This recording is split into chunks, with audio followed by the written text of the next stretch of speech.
کراچی میں مزار قائد کے زیر سایہ یہ مادر ملت محترمہ فاطمہ جناح کی آخری آرام گاہ ہے۔ محترمہ فاطمہ جناح کی زندگی ایک جہد مسلسل کی کہانی ہے۔ یہ ایک ایسی عظیم بہن کی کہانی ہے جس نے اپنے بھائی کے لیے نہ صرف اپنی زندگی کی ہر خوشی قربان کر دی، بلکہ اپنی زندگی کا ایک ایک لمحہ اپنے بھائی کے نصب العین کے لیے وقف کر دیا۔ یہ تحریک پاکستان کی ایک ایسی بے لوث اور بے خوف کارکن کی کہانی ہے جس کے بغیر تحریک پاکستان کی کہانی مکمل نہیں ہو سکتی۔ یہ مادر ملت کی کہانی ہے، یہ قوم کی ماں کی کہانی ہے۔ جو شروع کے زمانے تھے، ظاہر بات ہے کہ جب آدمی کی عمر کم ہوتی ہے تو سمجھ اور اتنی نہیں ہوتی، لیکن نام ہم سنتے تھے، تصویریں دیکھتے تھے، ان کے اخبارات میں جو مختلف اوقات میں ان کے بیانات آتے تھے، اس سے ایک امیج یہ بنتا تھا کہ واقعی یہ ایک قوم کی ماں ہے جو قوم کا درد اپنے دل میں رکھتی ہیں، اور ان کے چہرے سے بھی جو ایک ممتا ٹپکتی تھی قوم کے لیے، اس سے اندازہ ہوتا تھا کہ ہمارے سر کے اوپر کسی کی چھتر چھایا ہے۔ جب پہلی دفعہ میری ان کے ساتھ ملاقات ہوئی اس کیمپین میں، تو میاں بشیر احمد جس نے وہ لکھی ہوئی ہے نظم ملت کا پاسباں ہے محمد علی جناح، ان کے گھر ٹھہری ہوئی تھی المنظر میں، لارنس روڈ پہ یہ گھر واقع تھا۔ تو ہم لوگ رات کے کھانے پہ گئے، اور میں کیونکہ میرا خیال ہے خاتون تو شاید میں ہی تھی وہاں، اور شاید ایک آدھ کوئی اور ہوں، اور زیادہ تر مرد تھے، ڈاکٹر صاحب تھے میرے میاں، اور دوسرے سارے لیڈر تھے۔ تو میں ان کے ساتھ کیونکہ بیٹھی ہوئی تھی، تو میں نے دیکھا کہ کیسا ان کا روب اور دبدبا تھا۔ کوئی بات نہیں کر سکتا تھا جب تک وہ نہیں چاہتی تھی کہ وہ بات کرے، اور جو سوال تھا اس کا بالکل جواب چاہتی تھی براہ راست، اور ان کو کوئی سوال کرتا تو دو ٹوک جواب۔ پتہ چلا کہ مادر ملت نے مظفر آباد جانا ہے اور ایبٹ آباد بھی آئیں گی اور ہری پور میں رستے میں رکیں گی۔ تو ہم ہری پور کے چونکہ نیا نیا پاکستان بنا تھا، مسلم لیگ کے ورکر تھے، میں مسلم نیشنل گارڈ کا میں علم بردار تھا، اور میں نے شہر کو بتایا کس طرح مادر ملت آ رہی ہیں۔ پارا چنار سے یہ چل کے آئی تھی بائی روڈ۔ ان کے پاس فوکسی قسم کی گاڑی تھی، پیدان ہوتے تھے۔ تو جب وہ آئی تو اعلان ہو گیا، سارے ورکر، مائیں بہنیں، بچے، عورتیں، اور سڑک کے کنارے پر ان کا استقبال کرنے کے لیے اکٹھی ہو گئیں۔ جب یہ گاڑی شہر کے دور تھی تو مجھے مسلم لیگ کی طرف سے ان کا باڈی گارڈ مقرر کی، چونکہ میں علم بردار تھا، جھنڈا میرے پاس تھا، مسلم لیگ کی وردی میری ہوتی تھی، میں ان کی گاڑی پہ ان کے ساتھ ہو گیا۔ تو گاڑی پوسلا دنیا بے پناہ قسم کی دنیا تھی، بچے تھے، ڈارے تھے، مائی بہنیں، برقعے والی عورتیں، ہماری شیل والی عورتیں، منہ کور کیا ہوا، لیکن ان کی جھلک دیکھنے کے لیے تیار تھے۔ ان کی گاڑی میں وہ بیٹھی تھی، سفید دوپٹہ تھا، سفید قمیض تھی، سفید شلوار تھی۔ رستے میں ایک عجیب واقعہ ہوا جو ہم نہیں جان سکتے تھے۔ سڑک کے کنارے بینڈ کھڑا تھا گورنمنٹ ہائی اسکول کے کنارے پر، تو بینڈ نے کوئی ایسی دھن بچائی جو ہمیں سمجھ نہیں آئی کہ کیا دھن ہے، ہم تو بینڈ کو نہیں جانتے، لیکن مادر ملت کو وہ بینڈ کی دھن جو تھی ناپسند۔ بند کرو، بند کرو، بند کرو، اتنی چیخ کی آواز ہے، ہم ڈر گئے، ہم سمجھ نہیں آئی۔ میرے خیال میں انہوں نے قیدیوں نے دھن ہیڈ آف دا اسٹیٹ والی بجا دی، تو ان کو وہ ہیڈ آف دا اسٹیٹ چونکہ وہ نہیں تھی، اس لیے وہ انہوں نے بند کرا دی۔ یہ 1937-38 کا زمانہ ہے۔ قائد اعظم مسلمانان ہند کو آل انڈیا مسلم لیگ کے پلیٹ فارم سے منظم کر رہے ہیں۔ یہ کیسے ہو سکتا ہے کہ قائد اعظم جیسے جہاں دیدہ رہنما تحریک پاکستان کے اس اہم ترین مرحلے پر مسلمان خواتین کی تحریکی سرگرمیوں کو منظم کرنے پر توجہ نہ دیں؟ پٹنہ کے مقام پر قائد اعظم نے سوچا کہ عورتوں کو کیسے موبلائز کیا جائے، تو انہوں نے کمیٹی بنائی جس کی وہ چیئرمین تھی۔ یہ 1938 کی بات ہے۔ اس کے بعد عورتوں کی تنظیمیں شروع ہو گئی، اور عورتوں کا بعد اس طرح مزارہ کی عورتیں، ایبٹ آباد کی عورتیں، پشاور کی عورتیں، یہاں کی عورتیں موبلائز ہوئیں، اور انہوں نے مسلم لیگ کے لیے کام کیا۔ اور جب یہاں 1940 میں ہوا یہ جو پاکستان ریزولوشن پاس، جس کو منٹو پارک کہتے تھے وہاں پہ، تو اس وقت بھی یہ وہاں موجود تھیں قائد اعظم کے ساتھ، اور پھر انہوں نے جو بھی وہاں خواتین تھیں ان کے ساتھ ایک علیحدہ اجلاس کیا، اور ان کو اس بات کی ترغیب دی کہ آپ شامل ہوں، آپ یہاں خواتین کے انجمنیں بنائیں اور جو ہے بڑھائیں اس کی ممبرشپ۔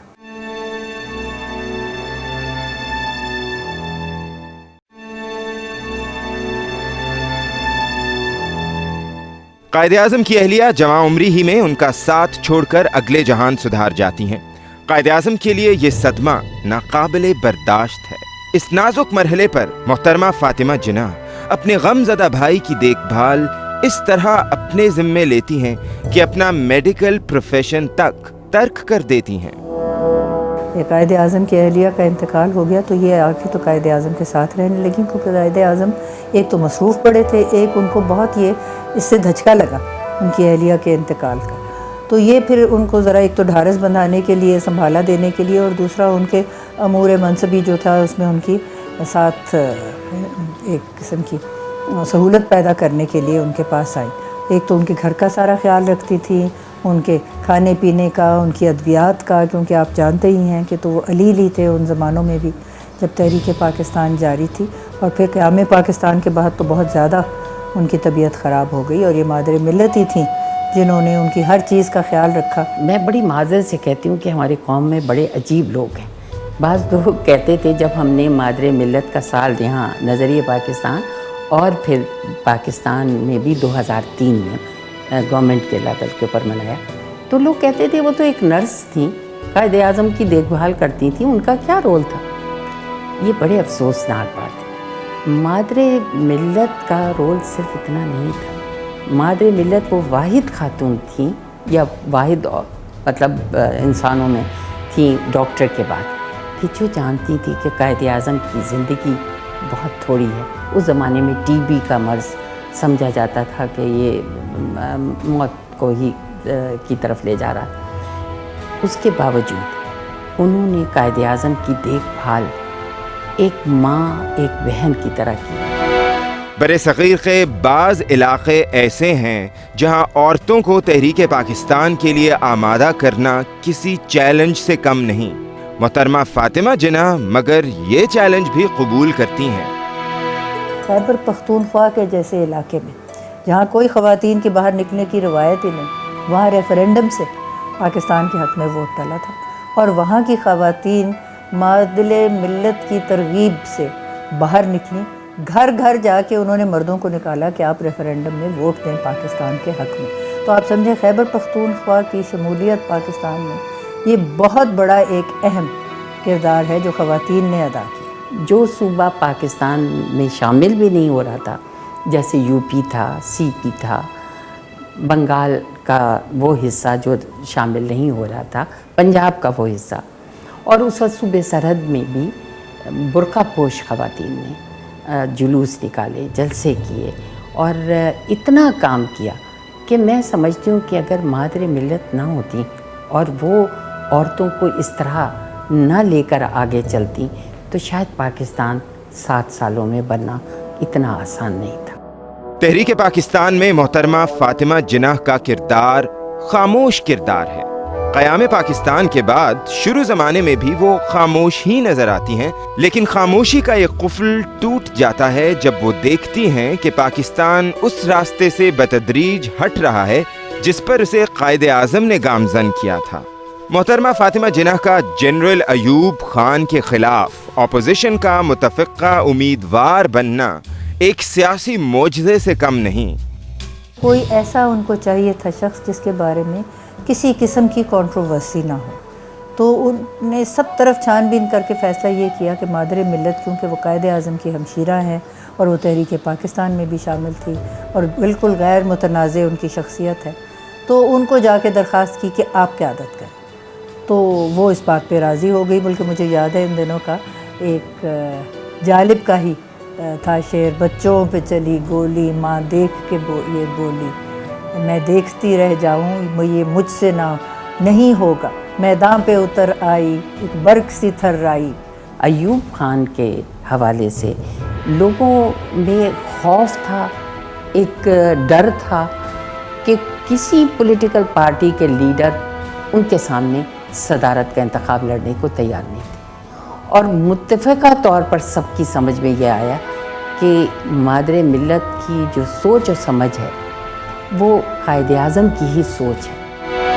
کہنے والے کہتے ہیں کہ صدارتی الیکشن میں محترمہ فاطمہ جناح کی انتخابی مہم ایسی ہے کہ تحریک پاکستان کے دنوں کی یاد تازہ ہو جاتی ہے۔